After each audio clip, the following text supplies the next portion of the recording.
बघा मित्रांनो, आज आयुष वडापाव खात आहे. हे पाहू शकता. आज आयुष लोणीमध्ये आलेला आहे. त्याचा दात जो किडलेला आहे तो दुखत आहे आणि तो नीट करायचा आहे. त्याचं रूट कॅनल करायचं आहे. त्या अगोदर त्याला भूक लागलेली आहे म्हणून आम्ही त्याला वडापाव चारत आहे. हे आयुषची मम्मी बघा आयुषला चारत आहे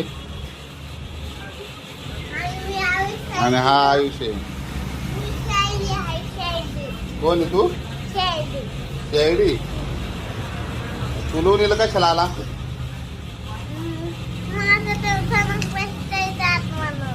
ताल थंडक बसतो म्हणून आला. वडापाव आवडतो का तुला? कॅमेऱ्यावर बघून सांग ना.